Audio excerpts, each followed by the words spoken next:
जिंदा अफजल ने संसद पर हमला किया था। वो स्टार प्रचारक बनकर देवभूमि हिमाचल प्रदेश में घूम रहे थे। वो कन्हैयालाल वो है जिसने ये कहा कि कश्मीर में भारत के सेना के जवान जो है वो वहां की महिलाओं के ऊपर अत्याचार करते हैं। उसको हेलीकॉप्टर में घुमा करके यहाँ स्टार प्रचारक बना करके लेकर गया। इससे बड़ा दुर्भाग्य नहीं हो सकता। हमारे लिए सौभाग्य की बात है कि हमारी पार्टी के नेतृत्व ने तय किया कि कारगिल का जब युद्ध हुआ था उस युद्ध में जो महत्वपूर्ण जिम्मेवारी ब्रिगेडियर कुशाल ठाकुर को दी थी, ब्रिगेडियर कुशाल ठाकुर ने पीछे मुड़कर नहीं देखा और अपना पूरे जज्बे और जुनून के साथ उस लड़ाई को लड़ा, उस लड़ाई को जीता। और वो कन्हैयालाल सैनिकों के बारे में ऐसी कहानी है। और हमें दुख इससे ज्यादा तो उस बात पर हुआ कन्हैया को बिहार से आया था, इसलिए उसको ज्यादा जानकारी यहाँ की नहीं है। यहाँ की देवभूमि की संस्कृति, यहाँ के संस्कार, यहाँ के लोगों का जीवन कैसा नहीं मालूम था। लेकिन तुझे तो तब लगा जब हमारी यहाँ से पार्टी की जो सांसद है वो कहने लगे कि कारगिल का युद्ध थोड़ी साल होता, वो तो थोड़ा मोटा युद्ध था। 729 सैनिक वहां शहीद हुए कारगिल के युद्ध में, और 52 सैनिक तो हिमाचल के सैनिक जो है वो हमारे बेटे हमने खोले। और उसको कह रहे हैं कि वो हल्का फुल्का वो युद्ध नहीं था। इससे बड़ा दुर्भाग्य कोई हो नहीं सकता है।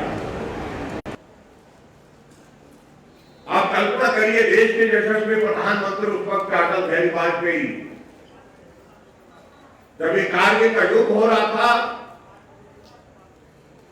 पाकिस्तान के प्रधानमंत्री जाकर के अमेरिका पहुंचे और अमेरिका के राष्ट्रपति अटल जी को बुलाते हैं कि आप आइए, हम चर्चा करते हैं, इसका समाधान निकालते हैं। अटल जी ने 2 टूक शब्दों में कहा था कि मेरी धरती पर, मेरे भारत पर, मेरे देश पर हमला हुआ है, जब तक एक एक जो दुश्मन हमारी सीमा में अंदर आया है उसको मार करने में मैं भुगाऊं, तब तक तेरी कोई चर्चा नहीं होगी, तब तक कोई बात नहीं।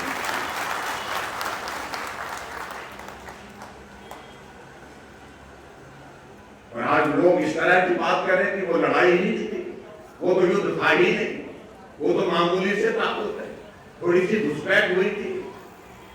52 सैनिक इस हिमाचल के शहीद हुए। अब कल्पना कर सकते हैं, मुझे व्यक्तिगत रूप से किसी के बारे में नहीं कह रहा, कांग्रेस का हाल पूरे देश भर में ऐसा हो गया जिसकी कल्पना नहीं कर सकते। और दूसरे स्टार प्रचारक बनाए हैं और जो सिद्धू जी, जिन्होंने राहुल गांधी को पूरे देश के, पूरी दुनिया में पप्पू पप्पू कह करके इतना प्रसिद्ध कर दिया कि आज ये स्थिति है कि कोई आदमी कोई अपने बच्चे को पप्पू नहीं बोलना चाहता है। पहले प्यार से रखते थे, पप्पू रखते थे कहीं, लेकिन अब तो बोलते पप्पू मत रखो ना, क्योंकि पप्पू का मतलब समझ गए लोग क्या मतलब। उनको स्टार प्रचारक बनाया हुआ, मुझे कोई आपत्ति नहीं है, वो करें, लेकिन हालत वहां पर अपने प्रदेश में देख लें। पंजाब का मुख्यमंत्री अमरिंदर सिंह को हटाया, दूसरा मुख्यमंत्री बनाया, तीसरे दिन मंत्री ने त्याग पत्र दिया, चौथे दिन सिद्धू भी चले गए।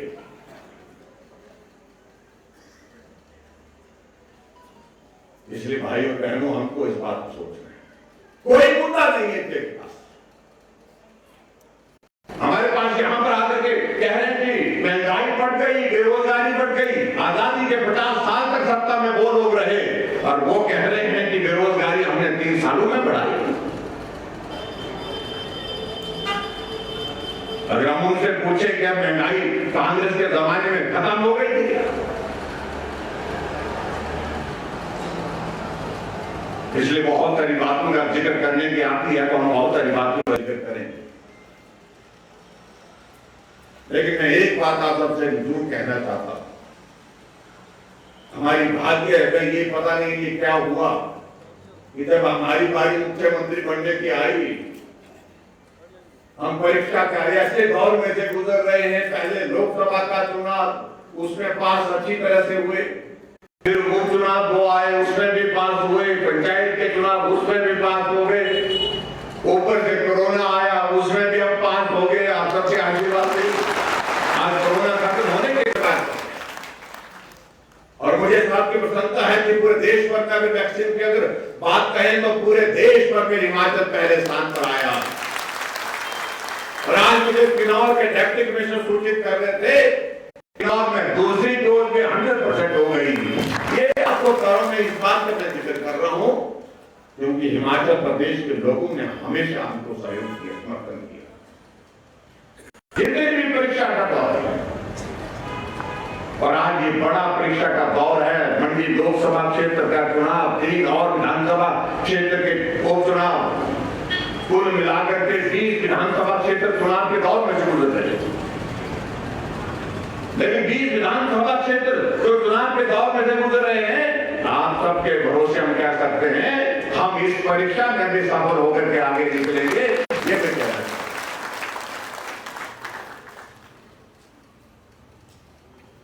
2 साल तो कोरोना में चले गए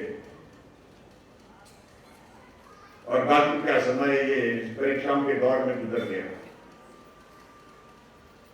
लेकिन मुझे इस बात को लेकर प्रसन्नता है कि हिमाचल प्रदेश की भोली भाली जनता ने हमें हमेशा सहयोग किया, समर्थन दिया, और उसके बलबूते में कह सकता हूं कि हालात इस प्रकार के आने वाले समय में होंगे जब 1 साल के बाद विधानसभा का चुनाव होगा। आजकल ही हम 1 साल बाद वोट मांग रहे होंगे आप लोगों से विधानसभा के लिए, तो हिमाचल के इतिहास में भारतीय जनता पार्टी दूसरी बार सत्ता हासिल करेगी। ये मैं आपको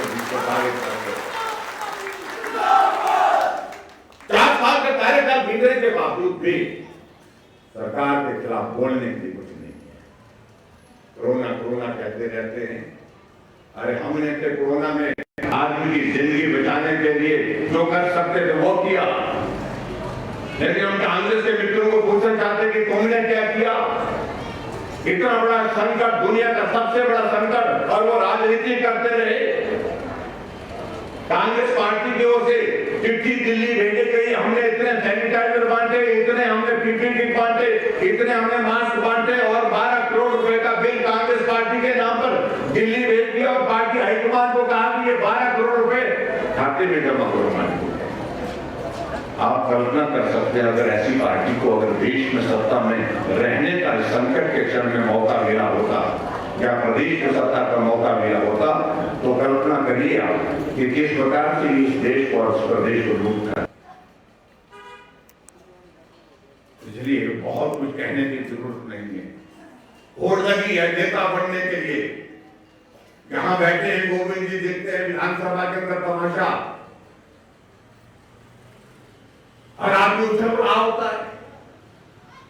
जैसे उछल करके वो ज्यादा बोल करके ज्यादा शोर डालने के बाद वो नेता माने जाएंगे। तो पार्टी में नेतृत्व का बहुत बड़ा संकट देश में तो हो गया, देश में तो है ही है, लेकिन प्रदेश में भी हो गया।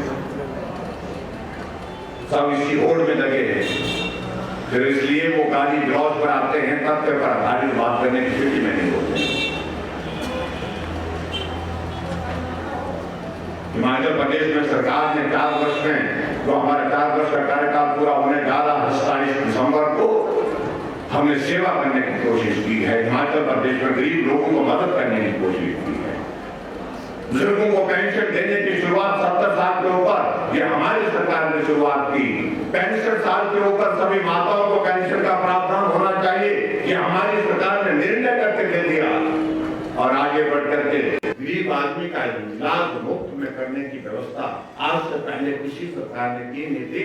तो हिमकेयर के माध्यम से 1,75,000 गरीब लोगों का इलाज करके हमने उनको स्वस्थ करके घर सहारा योजना के अंतर्गत हमने ऐसे लोग जो बिस्तर पर पड़े हैं, चल नहीं सकते हैं, 3,000 रुपए उनके खाते में हम डाल रहे हैं हर महीने करना।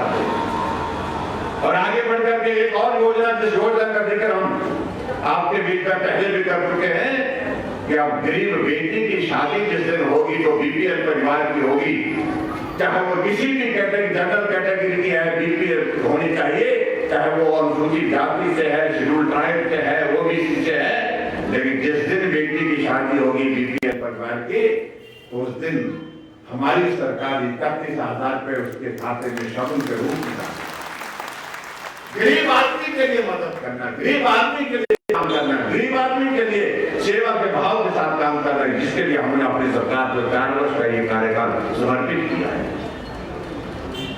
इसलिए भाइयों बहनों, इस चुनाव के माध्यम से एक बहुत बड़ा संदेश देते हैं, एक बहुत बड़ा संदेश जाएगा। और वो संदेश क्या जाएगा? वो संदेश ये जाएगा कि 2022 के लिए अगर मजबूत नींव रखनी है तो मनाली विधानसभा क्षेत्र से 2019 से कम नहीं, उससे ज्यादा बहुमत चाहिए लोकसभा से हमारे अगर ये काम आप कर देंगे, मैं दावे के साथ कह सकता हूं, मैं दावे के साथ कह सकता हूं, अगला काम विधानसभा का आपने आधा कर दिया। इसलिए इस काम को पूरे जोर के साथ करें, पूरे जोर के साथ करें। और हम चाहते हैं कि हमारा कारगिल का हीरो ब्रिगेडियर कुशाल ठाकुर और मनाली वालों का, कुल्लू वालों का ज्वाइन जो है लोकसभा के अंदर पहुंचे, लोकसभा के अंदर बैठे और हमारी हिमाचल की आवाज को बुलंद करे। ये मैं चाहता हूं, उसके लिए आप सबका सहयोग करिए। आपके क्षेत्र के विकास के लिए बहुत सारी चीजों का जिक्र हमने कुछ दिन पहले किया है, जब आए थे वो हमने किया है। वो उसमें से एक एक चीज को पूरा करेंगे जब आचार संहिता समाप्त होगी, और उसके बाद कमी रहेगी भाई गोविंद के लिए कुछ भी करेंगे। ये मैं कहना चाहता हूँ आप सबके बीच में, जो आप बोलेंगे वो करेंगे। और आप सबका बहुत बहुत धन्यवाद करता हूँ। मुझे बताया जा रहा है कि समय हो गया, मुझे निकलना पड़ेगा। और मेरा सबसे निवेदन है कि उपचुनाव है, उपचुनाव में कई बार हम थोड़ा ढीले पड़ जाते हैं। यार सरकार तो मोदी जी की बनी हुई है, सरकार तो यहाँ जयराम की भी बनी हुई है, चली हुई है, नहीं गए तो क्या फर्क पड़ता है? फर्क पड़ता है भाई, जाना है, वोट डालने के लिए जाना है, सबको जाना है। और जो आपके कोई नौजवान साथी कहीं बाहर, दूसरे प्रदेश में भी कहीं बाहर हैं, उनको भी बुलाइए, अधिक से अधिक मतदान करिए और ब्रिगेडियर कुशाल ठाकुर जी को यहाँ से आप जिता करके दिल्ली भेजिए। वो ठाकुर मजबूत होंगे, हिमाचल की सरकार मजबूत होगी और दिल्ली में